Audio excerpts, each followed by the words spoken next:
আমার সিনেমাতে আসার ইচ্ছাটা খুব ছোটোবেলা থেকেই ছিল।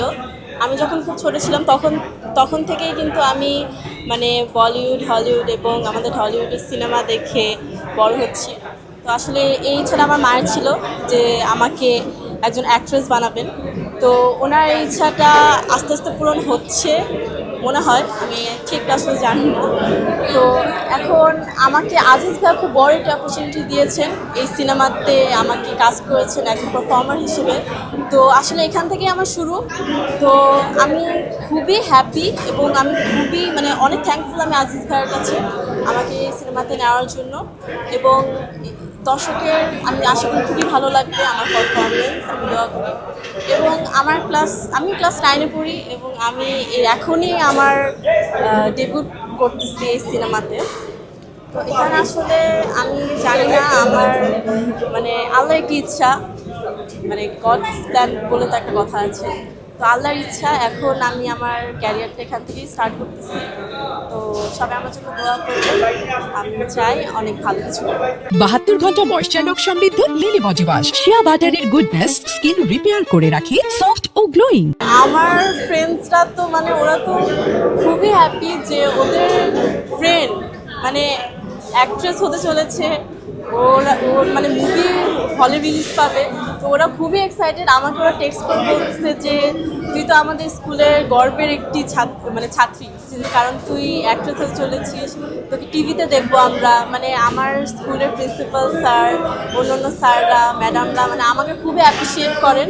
এবং আমার আম্মুকে বলেছেন তারা, আমার স্যার ম্যাডামরা, যে ও যাতে মিডিয়াতে কোনো গ্যাপ না পড়ে, আর ও যেন মানে একদম ফুল এনার্জিতে এবং অনেক মনোযোগ দিয়ে যেন ইন্ডাস্ট্রিতে কাজ করে। কারণ ওর ভিতরে সেই যোগ্যতাটা আছে, ওই প্রতিভাটা আছে। আমরা দেখেছি ওকে আমরা ছোটোবেলা থেকে চিনি, ও আসলে কিছু একটা করতে পারবে। সিনেমায় কাজ করার ক্ষেত্রে, মিডিয়ায় কাজ করার ক্ষেত্রে কিন্তু ওনার আশেপাশে মানুষ কিন্তু বিভিন্ন নানা ধরনের কথা বলে, নেগেটিভ কথাবার্তা। কখনো কি এটার সম্মুখীন হতে হয়েছে?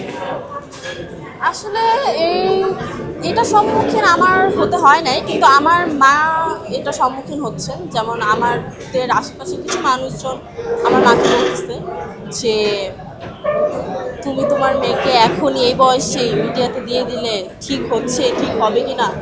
আসলে আমার মা তখন মানে আমাদের রিলেটিভস বলেন বা অন্য যারা আছে তাদেরকে বললেন যে দেখো, পূজা চেরিও কিন্তু এই বয়সেই আসছিল, তারপর বিদ্যা সিনহা মিম, তারপর অনেকেই কিন্তু এই বয়সে তাদের ক্যারিয়ার স্টার্ট করছে। আর আমরা যদি বলিউডে দেখি, হলিউডে দেখি, তারা কিন্তু এই বয়সে তাদের ক্যারিয়ারটা স্টার্ট করে। তো আমার মনে হয় যে আমি এই বয়সে আমার মেয়েকে মিডিয়াতে দিয়েছি, আর আমি দেখছি যে সবাই ওকে অনেক পছন্দও করতেছে। তো আমি এখন পর্যন্ত মিডিয়ার কাছ থেকে কোনো নেগেটিভ কোনো কিছু পাইনি। তো আমার মনে হয় যে ভালোই হচ্ছে, ও এখন থেকেই শিখুক, কারণ শিখার কোনো শেষ নেই। আর হচ্ছে শিখতেও একটু সময় লাগবে, ও এখন থেকে শিখে যদি বড় হয় তাহলে তো কোনো সমস্যা নেই। তো আমার আম্মু এদিক থেকে অনেক স্ট্রং, যে তোমাকে কিছু একটা আমি মানে করেই দেখাবো, মানে তোমার কিছু একটা হতেই হবে, এরকম একটা বিষয়। বাংলাদেশের 3টা সিনেমা সুপারস্টারের নাম আপনার কাছে জানতে চাই, যারা খুবই জনপ্রিয় আপনার কাছে, আপনার দিক থেকে। আচ্ছা, superstar first of all Shakib Khan, তারপর সিয়াম আহমেদ আর আফরান নিশো। এই তিনজনকে আমার ভীষণ ভালো লাগে। মানে তাদের অ্যাক্টিং স্কিলস মানে আলাদা আলাদা রকম হলেও এক একজনের এক একটা আলাদা লেভেলের, খুবই ভালো। আমার কাছে খুবই ভালো লাগে এবং আমি তাদের সিনেমাগুলো দেখেছি। 72 ঘন্টা ময়েশ্চার লক সমৃদ্ধ লিলি বডি ওয়াশ, শিয়া বাটারের গুডনেস স্কিন রিপেয়ার করে রাখে সফট ও গ্লোয়িং।